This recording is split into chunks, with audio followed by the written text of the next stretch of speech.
कई ऐसे लोग जो सम्मान के योग्य नहीं थे, वो इसलिए सम्मान पा गए क्योंकि वो नेताजी के कृपा पात्र थे, या राष्ट्रीय अध्यक्ष जी को लगता था कि वो नेताजी को कि वो बात समझते हैं, उनकी मन में कोई शिकायत होती है, नाराज़गी होती है तो हमको बता देते हैं।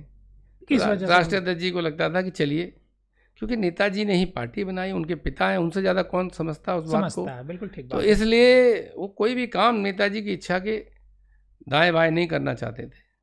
लेकिन वो एक दौर आया जब लोग पार्टी ही छीन लेना चाह रहे थे। हाँ, वो नेताजी से कभी कोई बात थोड़ी थी। कभी मुख्यमंत्री नेताजी ने बनाया, कभी अखिलेश जी ने तो जीवन में एक बार बोला नहीं कि मैं बनूंगा कि नहीं बनूंगा। वो तो नेताजी ने, वो तो हमेशा नेताजी से कहते रहे कि आप बनिए, आप बनिए।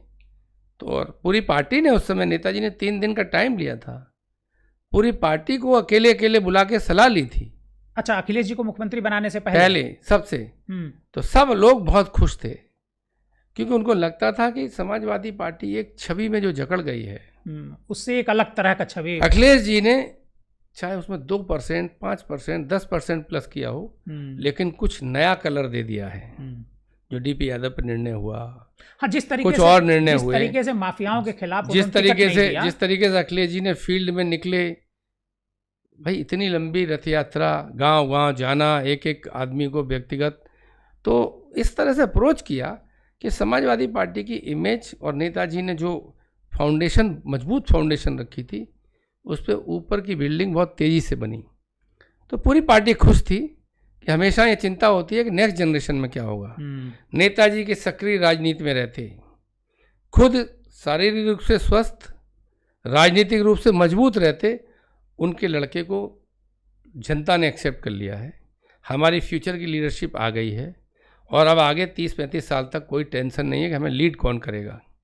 तो इसलिए वो बहुत ही सकारात्मक भाव से पूरी पार्टी ने लिया था और सब ने नेताजी से, कुछ लोग तो होते हैं जिनकी रुचि नाराज़गी होती है, कुछ और इस बात की भी नाराज़गी होती है कि हम नेताजी के ज़्यादा क्लोज हैं, अखिलेश जी नेताजी में अंतर नहीं है, लेकिन अखिलेश जी मुख्यमंत्री हो गए तो हम उनसे उस तरह बात नहीं कर पाए, ऐसे भी लोग होते हैं, वो तो अलग बात है। लेकिन बड़े स्तर पर पूरी पार्टी ने नेताजी से कहा कि सर ये आपका बहुत बड़ा अचीवमेंट है, अखिलेश यादव जी को जब आपने अपने सक्रिय राजनीति में रहते आपके बेटे को लोगों ने लीडर एक्सेप्ट कर लिया है और उन्होंने निर्णय लिया। तो 2017 में पार्टी तो कौन तोड़ रहा था, पार्टी कौन हाईजैक करना चाह रहा था?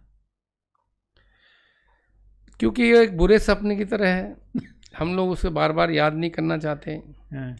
अल्टीमेटली सब अपने ही हैं, अपने ही थे, अपने ही हैं।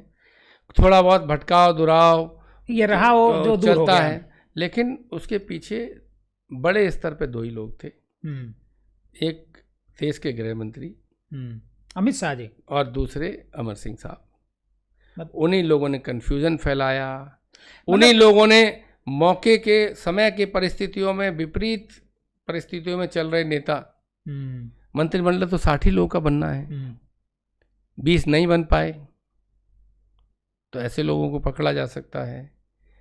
तो पाने वाले हमेशा कम होते हैं, हाँ, जो और नहीं पाने वाले ज़्यादा होते हैं। ऐसे लोगों की भावनाओं को भड़काया गया, उनसे बहुत सारा दुष्प्रचार कराया गया, तरह तरह की चिट्ठियां नेताजी को दिलवाई जाती थीं, और नेताजी को ये एहसास कराया जाता था कि आपकी लीडरशिप में सबको भरोसा है, अखिलेश जी की में नहीं है। ये उनको इल्हाम तब हुआ जब 2017 का चुनाव है। मतलब बीजेपी चाहती थी कि अगर पार्टी में टूट हो जाएगी तो बीजेपी के लिए रास्ता बन जाएगा, आसान हो जाएगा, और शायद यही हुआ भी।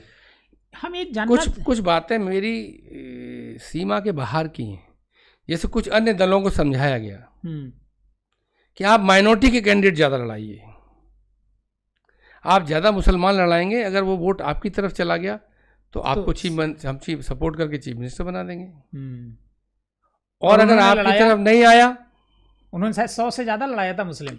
ठीक, तो ये उस समय के केंद्रीय गृह मंत्री ने काफ़ी मेहनत मशक्क़त की अपने दल के हिसाब से, कुछ कन्फ्यूजन हमारे दल में फैलाया, कुछ उनके दल में फैलाया, और उसका लाभ उन्हें मिला, उसका लाभ उन्होंने लिया और बीजेपी जीत गई। लेकिन बीजेपी तो जीत गई, लेकिन कांग्रेस से जब गठबंधन 2017 में हुआ, वो गठबंधन जमीन पर क्या नहीं उतर पाया, या क्यों और भी पीके जो सबसे बड़े रणनीतिकार हैं, मतलब उस समय पीके का नाम हुआ करता था कि पीके ने मोदी जी को प्रधानमंत्री बनवा दिया। तो पीके आखिर उत्तर प्रदेश में अखिलेश यादव और कांग्रेस का गठबंधन कराए और मैं आपसे एक सवाल पूछता हूं, गठबंधन नहीं जीत पाया। मैं आपसे एक सवाल पूछता हूं, देश में भाजपा से बड़ी पार्टी कोई है? आज की तारीख में नहीं है। प्रधानमंत्री से बड़ा कोई पद है ना। तो कोई अगर व्यक्ति भाजपा और प्रधानमंत्री दोनों का स्ट्रेटेजिस्ट हो, नहीं, प्रधानमंत्री के स्ट्रेटेजिस्ट तो नहीं थे, वो प्रधानमंत्री बनने से पहले मोदी जी के स्ट्रेटेजिस्ट। हाँ, तो फिर प्रधानमंत्री मोदी बन गए, उसके बाद नहीं, उसके बाद तो उनको बाहर हो गए। तो फिर उन्हें वहां से हटना क्यों चाहिए था? नहीं, अब जो भी परिस्थिति रही हो, कोई व्यक्ति समाजवादी पार्टी का एक स्ट्रेटेजिस्ट बन के मदद करे हमारी और अखिलेश जी को सीएम बना दे, फिर इस प्रदेश की दूसरी पार्टी उसे अपना स्ट्रेटेजिस्ट बना ले।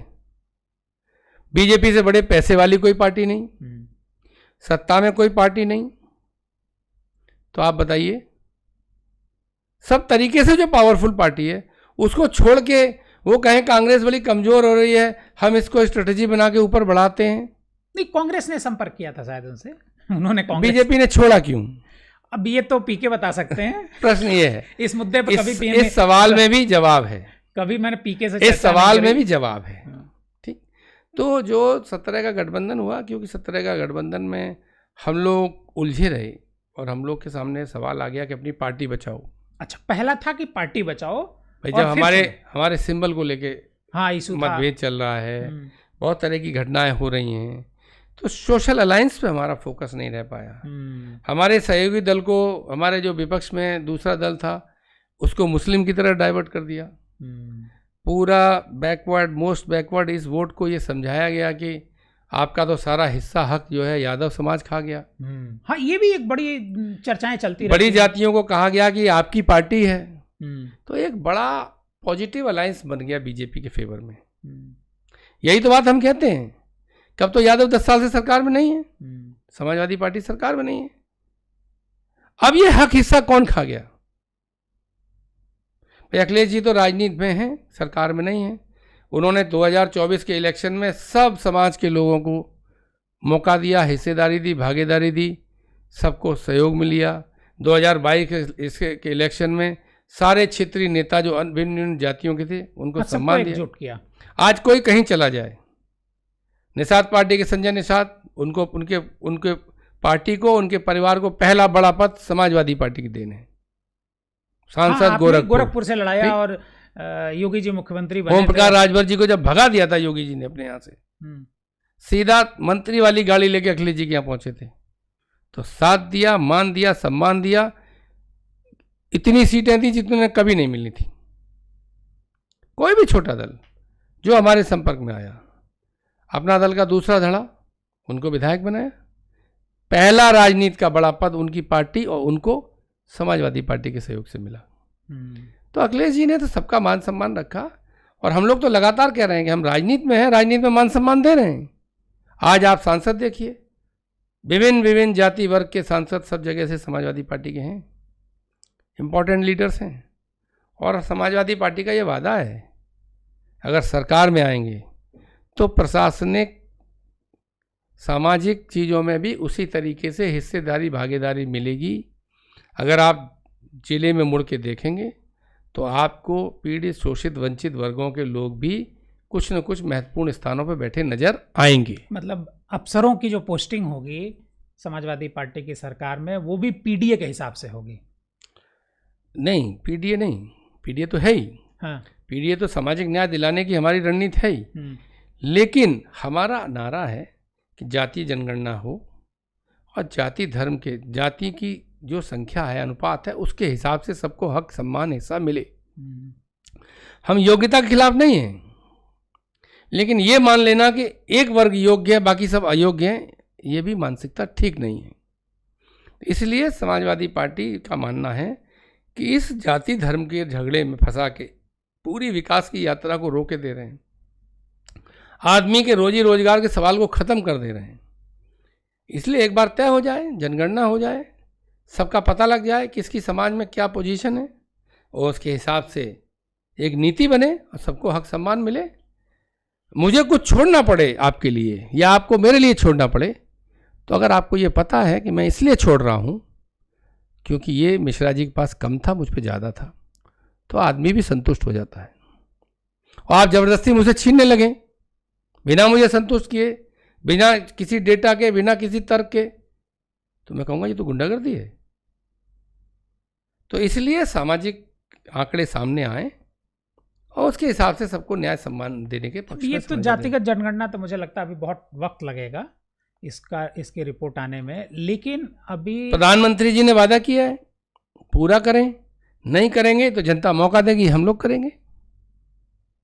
अच्छा, जब आपकी सरकार बनेगी केंद्र में तब तो करेंगे, क्योंकि जनगणना तो केंद्र का विषय है। प्रदेश में बनेगी तो प्रदेश में भी कर देंगे।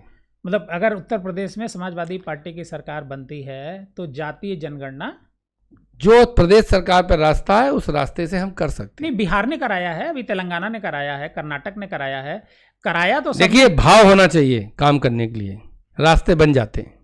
हाँ, भाव तो होना चाहिए।